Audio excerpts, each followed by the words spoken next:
Hi, this is Shannon. This is Cycle 1, Week 23, Tutor and Memory Work Ideas. I can't believe we're already to Week 23. The year is almost over. It's crazy. It goes so fast. I am excited to share with you some tutor and memory work ideas. These ideas you can use as a tutor during your community day, and you can also use them at home with your kids too. If you are new to my channel, I am a homeschooling mom of 3 little ones, 5, 3, and 1, and we do classical homeschooling and love it. And I have the privilege of tutoring the obesitarians, so that's the 4 through 7-year-olds in our group. And so these ideas are with them in mind, but you can definitely adjust them or use most of them with older kids too. Make sure you stick around to the end of this video because I have more fun games and activities that you can do at home with your kids this week that align with the week 23 memory work, and they're free to download. So I hope you take advantage of them and enjoy them.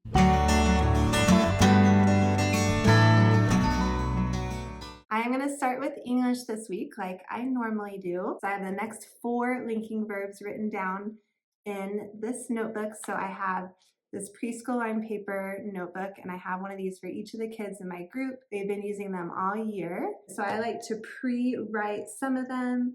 I wrote look here in dots for the kids to trace. And then I wrote a horizontal line for the kids to write out sound. So our linking verbs this week are seem, appear, look, sound. We learned a few last week as well, and we are learning a song to the tune of Ants Go Marching. The song starts with the definition of a linking verb, and then we sing through all the linking verbs. So I will sing it for you in a second, but I'll have these notebooks out on the table for the kids. I decorate the front of each one with each kid's name and a biology design. And so I'll have these on the table, and the kids come open them up, and they can trace the word look and write out the word sound. One of the reasons I really like this is you can customize this to the ability level of your kids. So you could have them write more or less. You could leave the first letter of each word blank and have them write just that letter if they're younger kids. You could just write the first letter of each word and have the kids finish the word if they're a little bit older. You can adjust the level for each individual kid in your class. So if you have a couple older kids that are at a different level, you can have them write more than the younger kids in your class. So you can adjust this as necessary. But I will have the kids work on writing and tracing, and I will walk around and start singing our linking verb song. And then when the kids are done writing, I'll have them stand up. I'm going to teach them a few hand motions, and we'll sing the song together. So for the hand motions, the first one, seam, we're going to hold one hand out, palm up, and then tilt it side to side. So like seam. And then up here, we're going to start with our hands close together near our face and go up here. So up here. So we've got seam up here. And then look, we're going to shade our eyes and look around. And then sound, we're going to cup our ear. Seam up here, look, sound. And our song goes like this. A linking verb makes an assertion by joining 2 words. A linking verb makes an assertion by joining 2 words. Feel, become, remain, taste, seem, appear, look, sound. And then we'll keep going for the remainder of the linking verbs next week to end our song. And that song is to the tune Ants Go Marching. And again, we started it 2 or 3 weeks ago actually with the definition of linking verb, and then we did some hand motions last week that I just showed you, added on this week, and then we'll add on a little bit more next week. And I'll link a video below where I do all the hand motions if you want to see it, and another video where I just sing through the whole entire song to that tune. So we'll sing it, we'll practice the hand motions a few times, and then I like to give the kids a sticker to put on the front of their books. I like to find stickers that relate to something we're learning about. And then by the end of the year, they'll have 24 or more stickers on their books. And then I give them to the kids to take home at the end of the year. I also like to go over the whole preposition song with the kids each week that we learned at the beginning of the year and then throughout first semester, just because we're going to perform this for the parents for our end of the year ceremony. And so it doesn't take that long to run through the whole thing with the kids 1 or 2 times. I usually do this during review time, and then the kids will be really fresh with it at the end of the year. So if you are curious about that or want a refresher, I will link that video below in the description as well. For geography this week, we are learning some more South American countries. We started learning South America last week with the Western countries, and this week we are learning some countries in the East. So I made these South America maps that you can download from my blog. They're just zoomed in more than the Trivium table maps that I've been using other weeks. They just have a bigger South America on them. So I like to show the kids where South America is on the Trivium table map that I've shown before that I got from the Classical Conversations website. So I like to show them where it is on the whole world map. And then I hand these maps out. So I print these out and then put them in these dry erase folders here. And then I pre-outline the different countries we're doing in a different color dry erase marker before class. Just because I have younger kids, it just makes it easy for them to see. So this is how I will hand them out. And then I'm also going to give the kids one of these little monster eyeball dudes. I've seen these at the Target section in the front that they have, $1 to $5 items. I got these from Amazon just because they were really cheap and I didn't have time to go to Target this week, but I've seen them there. Just a different way for the kids to point to the South American countries. This week we are starting with Argentina in blue down here. Argentina, and then we've got Uruguay in green, Paraguay in purple, we've got Brazil in orange, and then we've got French Guiana in a light green, Suriname in turquoise, and Guyana in red up at the top.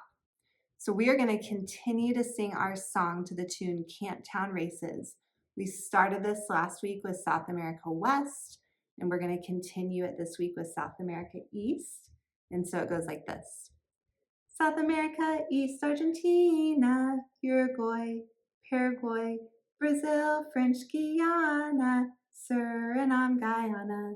South America, West Argentina, Uruguay, Paraguay, Brazil, French Guiana, Suriname, Guyana.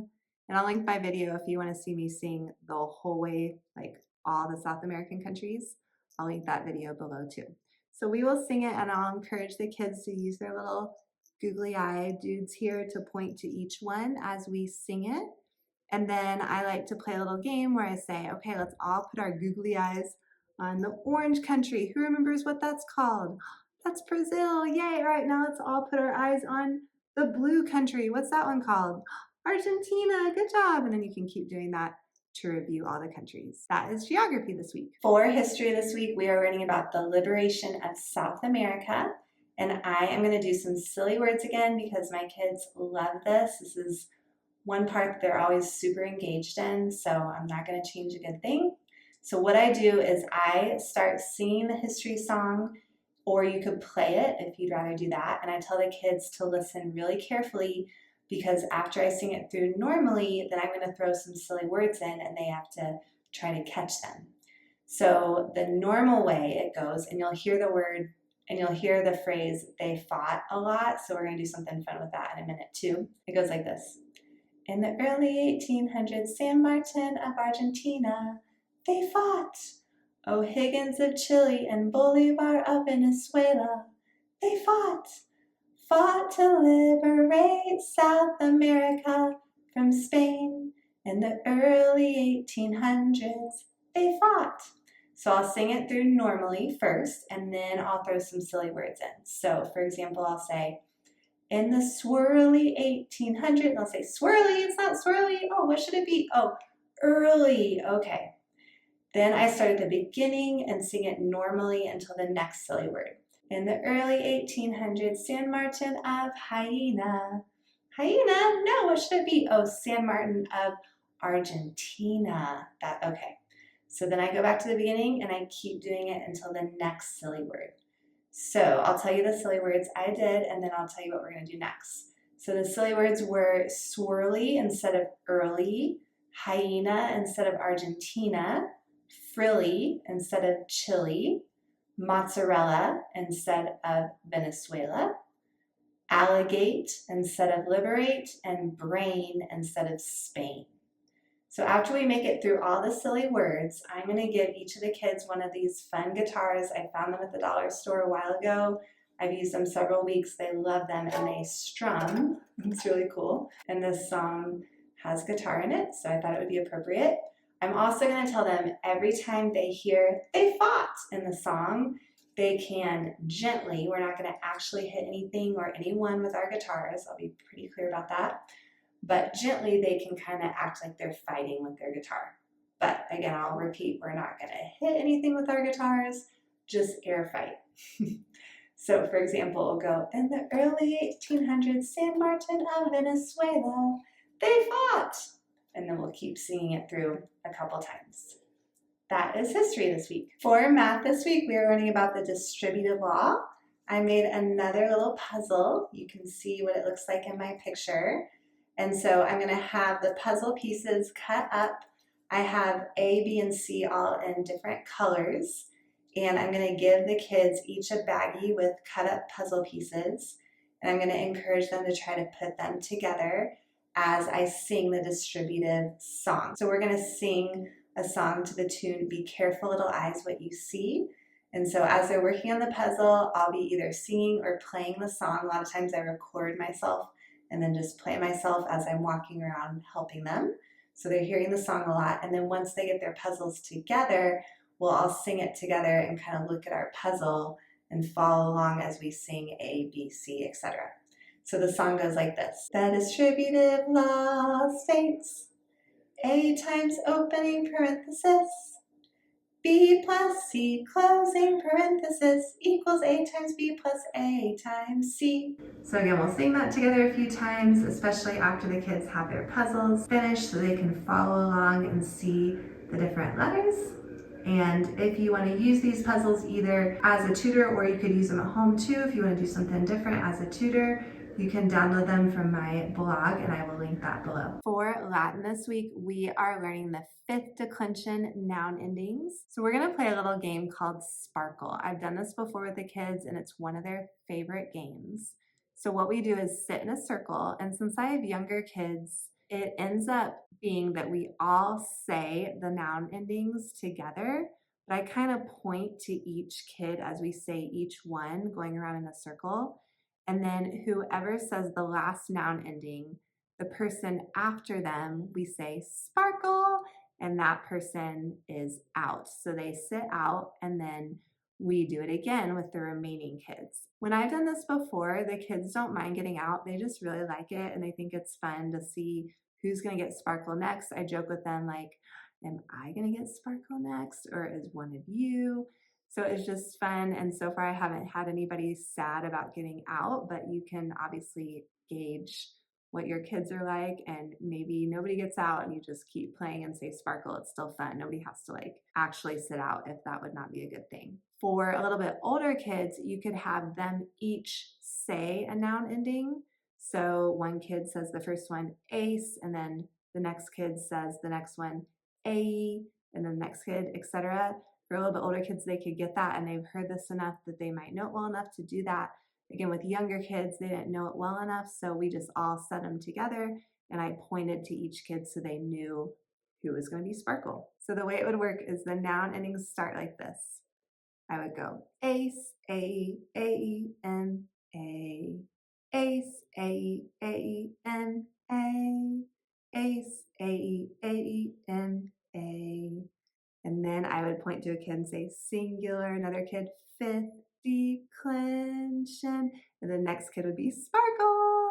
Again, I just did the singular that round, and then the next round I would do plural. So I would go ace, arum, ebis, ace, ebis, ace, arum, ebis, ace, ebis, ace, arum, ebis, ace, ebis, plural, fifth declension, sparkle. And again, whoever is getting the sparkle sits out if you want them to sit out, or you could just keep them in and keep doing it a few times. So they really, really love this game. They've been begging to play it ever since we played it however many weeks ago we did. So I decided to do it again this week. For science this week, we are learning about different types of clouds. So I am going to have the kids stand on one of my spot marker dots. I'm going to spread these out around the hallway of the church where we meet, just to give the kids a place to stand. And I'm going to show them a picture of the different clouds as we learn a little hand motion to help us remember. The first one is cumulonimbus. And so since these are really big and tall, I'm going to have the kids kind of go like this with their hands, move them vertically for cumulonimbus. And you can have the kids practice that. It's a hard word to say. Cumulonimbus. Then for cirrus, these are wispy. So I'm going to have them move their hands apart horizontally like this for wispy. Cumulonimbus, cirrus clouds. Then we've got stratus clouds, and these are smooth and straight. So I'm going to have the kids move their hands across like this for stratus, since they're smooth and straight clouds. Then we're going to talk about cumulus clouds, and these are puffy. So I'm going to have them go like this with their hands, kind of move them out in a bouncy motion. So cumulus clouds. And then stratocumulus, they're similar to cumulus, just bigger and lumped together. So we're going to do the same motion for cumulus, but like move our hands farther apart. So stratocumulus. So we've got cumulonimbus, cirrus, we've got stratus, cumulus, and stratocumulus. So I'm going to practice that with the kids a few times, and then we are going to sing a song to the tune I've Been Working on the Railroad, and it goes like this. What are some types of clouds? Cumulonimbus, cirrus, stratus, cumulus, stratocumulus. What are some types of clouds? Cumulonimbus, cirrus, stratus, cumulus, stratocumulus. We'll sing that a few times, trying our hand motions. And then if there's time, I might have the kids pick one to do again and see if we can all guess without them saying what type of cloud it is, just doing the motion. So, ooh, that's stratus, or cumulus, or cumulonimbus. For timeline this week, I have these timeline cards. I put these letters on them, the first letter of each word. I get these letters from the dollar store. I like to do this just because the kids in my group are little and not all of them can read yet. So what I will do is I will hide these timeline cards around the room before our group time begins. And when we're ready to do timeline, I'll tell the kids to go find a timeline card hidden around the room somewhere and bring it back to their seat. Once all the timeline cards are found, we will go over the events in order, and I will have 7 pieces of painter's tape up on the wall. For example, I'll say, okay, the first event is Age of Information and Globalization. Age, what does age start with? Ooh, A, who has that one? Awesome, so whoever has that card will go put that up on the wall in the right spot. And then we'll do that for all the cards, so they'll all be on the wall in the correct order. Then I'm going to have all the kids close their eyes. And I'm going to tell them, don't peek. And I'm going to choose a kid to come up. I'll tell the kids, everybody will get a turn. But I'm going to choose one kid to be first, come up. And they're going to put one of the cloud signs over one of the timeline cards that's on the wall. So I'll let them choose one of the cloud signs. I'll give them a piece of painter's tape, and they'll choose a timeline card to cover. I'll help them tape it up or have a parent help. This would be a good opportunity for that. And I'll keep encouraging the kids to close their eyes. You could have them put their head down on a table if there's a table, just to encourage them not to peek. And then once the card is covered, I'll have them open their eyes and see if anybody can figure out which card is covered. And you can sing this week's part of the timeline song to give them a hint, like Age of Information and Globalization. Start singing it and see if they can figure out which card is hidden. Whoever figures that out or guesses correctly, they get to be the next person to come up, tell all the kids to close their eyes again. They get to choose a cloud card and cover up another timeline card. And then we'll see if we can figure out which timeline card was covered up. So I'll give each kid a chance to do that. Also, you can go over what type of cloud each kid used. Obviously, that's good review. Like, oh, Tommy chose the cumulonimbus cloud. Just a fun way to keep reviewing. Also, each time I'm going to go over the hand motion for that event that was covered up. So when they guess the card that's covered, say it's Age of Information and Globalization, then we'll go over that hand motion. I'll have the kids all try it. Age of Information and Globalization. And I will encourage the kids to cover up a different one each time so they're not all covering up the same one, and we get to do the hand motion for each of the cards. Then once all the kids have gotten a chance to do that, I will have the kids stand up and we will sing this week's part of the timeline song while doing the hand motions together. The hand motions for this week are, like I just did, Age of Information and Globalization. Watergate, so we're going to put our hand up and just peek around our hand like that. Watergate, President Nixon resigns. Fall of communism in Eastern Europe. So we do fall and then punch the air for communism. And then Eastern Europe, you make like an E like that and go around your ear. European, so same sign. European Union formed. So we're going to take our thumb and middle finger and link them. So European Union formed. And then apartheid, we're going to put our hands together and bring them out. So apartheid abolished. We're going to bring our hands together like that and move them apart. So apartheid abolished in South Africa, 2000 AD, 2000 AD. So you can bring your 3 fingers down for the 1000, 2000, 2000. And then September, we're going to do one hand like this for one of the buildings. September 11th, 2001. So then we're going to bring each one down. So September 11th, 2001. And then the last one is Rising Tide of Freedom. So we're going to start out like this and go Rising Tide of Freedom, Rising Tide of Freedom. So we will go over those motions together, and that is timeline this week. For review this week, I showed this game last week. We're going to play it again because my kids loved it. It's called the Rotten Egg Game, and so you can download this for free from my blog post if you want. I just printed out this rotten egg sign, and then I put these eggs all around it. It's Easter themed. Even if you're doing this a little bit after Easter, it's still fun. On one side of the eggs, it's decorated. On the other side is either a positive or negative value. So this one is a rotten egg because it has a -5, but some of them have positive values on the back. So you tape these eggs up on the wall all around the side so that, the colorful side is showing so they can't tell if it's a rotten one or not.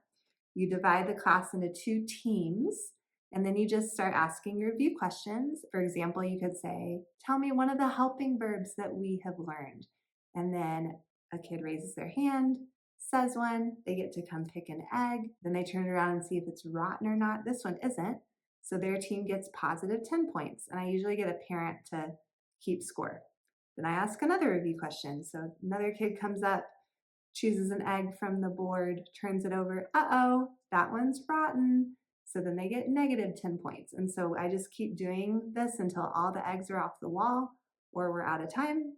And then you can decide the winning team is either the team with the most points or the least points. You can just mix it up.